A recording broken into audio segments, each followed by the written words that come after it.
ভবিষ্যতের মঙ্গল কামনা করে আমরা আজকের মঞ্চ থেকে সম্মানিত করছি খেলোয়াড় বাবর আলীকে। বাবরকে এবার দু চার কথা বলার জন্য বাবরের লড়াই অত্যন্ত পিছিয়ে পড়া পরিবার থেকে বাবর উঠে এসেছে। বাবরকে সম্মানিত। নমস্কার, হ্যাপি নিউ ইয়ার সবাইকে। আর মঞ্চে বিশেষ সম্মানী ব্যক্তি আছেন, আমার সবাইকে আমার প্রণাম।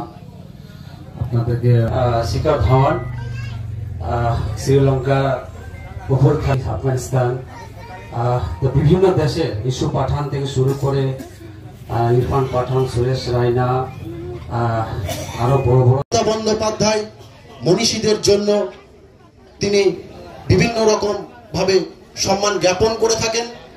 তাই সম্মান জ্ঞাপনের এই অনুষ্ঠানে আমরা আমাদের মঞ্চের ডান দিকে রাখা ছোট মনীষীদের জন্য যে আমাদের কাছের মেয়ে নীলাবতী শাহ মহাশয়, শ্রদ্ধাম্পাদক সাঁইথিয়া শহর তৃণমূল কংগ্রেসের সভাপতি সম্মানীয় দেবাশিস শাহ মহাশয় সম্মান জ্ঞাপন করছেন, শ্রদ্ধা নিবেদন করছেন সাঁইথিয়া ব্লক তৃণমূল কংগ্রেস কমিটির সভাপতি জনাব সাবের আলী খান সাহেব।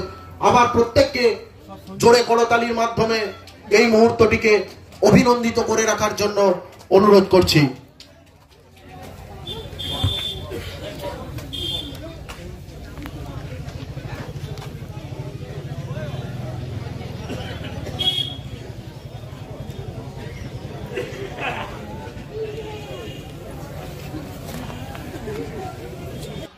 প্রত্যেকটি বুথে, প্রত্যেকটি অঞ্চলে, প্রত্যেকটি ব্লকে, শহর থেকে শহরতলি, জেলা, রাজ্য, প্রত্যেকটি স্তরে ভারতবর্ষের প্রাক্তন প্রধানমন্ত্রী সম্মানীয় মনমোহন সিংজির দেবাদা থেকে শুরু করে প্রত্যেককে অনুরোধ করব জোরে করতালির মাধ্যমে মুহূর্তটিকে অভিনন্দিত করে রাখার জন্য।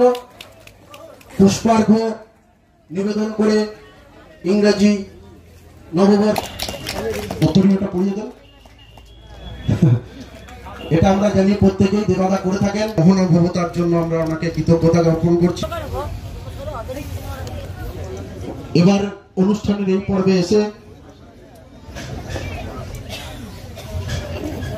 সভাপতি জনাব সাবের আলী খান সাহেব ফুলের মতন কুসুমিত বিকশিত।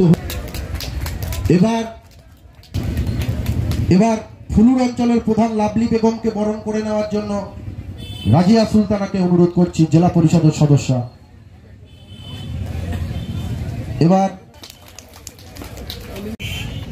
ছোট্ট যদি এসে থাকো জোরে করতালির মাধ্যমে বরণ করে নেওয়া হচ্ছে। তো করু রাখুন। বরণ করে নেওয়া হচ্ছে জীবন ঘোষালকে।